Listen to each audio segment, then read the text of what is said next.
നമസ്കാരം. പ്രധാന വാർത്തകൾ. പത്മനാഭൻ തമ്പുരാൻ മ്യൂസിയത്തിൽ നിന്നും അത്യപൂർവമായ ഡയമണ്ട് മോഷ്ടിക്കപ്പെട്ടു.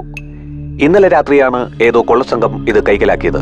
കോടിക്കണക്കിന് രൂപ വില വരുന്ന ഈ ഡയമണ്ട് ഏതോ അന്താരാഷ്ട്ര കള്ളക്കടത്ത് സംഘമാണ് കടത്തിയിരിക്കുന്നതെന്ന നിഗമനത്തിലാണ് പോലീസും മറ്റ് അന്വേഷണ ഏജൻസികളും. കൂടുതൽ വിവരങ്ങളുമായി ഞങ്ങളുടെ റിപ്പോർട്ടർ പ്രമോദ് രഘുവംശം ലൈനിലുണ്ട്.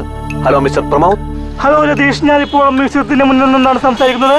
മ്യൂസിയത്തിലെ ഡയമണ്ട് മോഷ്ടിക്കപ്പെട്ടതുമായി ബന്ധപ്പെട്ട് വിവിധ അന്വേഷണ ഏജൻസികളുടെ തലവന്മാർ ഇവിടെ എത്തിച്ചേർത്തിരിക്കുകയാണ്. ചെന്നൈയിൽ നിന്നും വിരലടയാള വിദഗ്ധർ ഏതാനും നിമിഷങ്ങൾക്കുള്ളിൽ ഇവിടെ എത്തുമെന്ന് പ്രതീക്ഷിക്കുന്നു. വളരെ ഊർജിതമായ നീക്കങ്ങളാണ് പോലീസിന്റെയും മറ്റു ഭാഗങ്ങളിൽ നിന്നും ഉണ്ടായിട്ടുള്ളത്.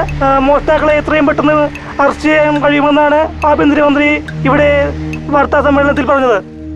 ശരി, വിവരങ്ങൾക്ക് നന്ദി മിസ്റ്റർ പ്രമോദ് രഘുവംശം. ഇപ്പോൾ കിട്ടിയ വാർത്ത, 24 മണിക്കൂറിനുള്ളിൽ കൊള്ളസംഘത്തെ പിടികൂടുമെന്ന് IG-യുടെ പ്രസ്താവന ഇതുമായി ബന്ധപ്പെട്ട് വന്നിരിക്കുകയാണ്. കേരളത്തിൽ ആദ്യമായാണ് ഇത്തരത്തിലൊരു സംഭവം ഉണ്ടാകുന്നത്.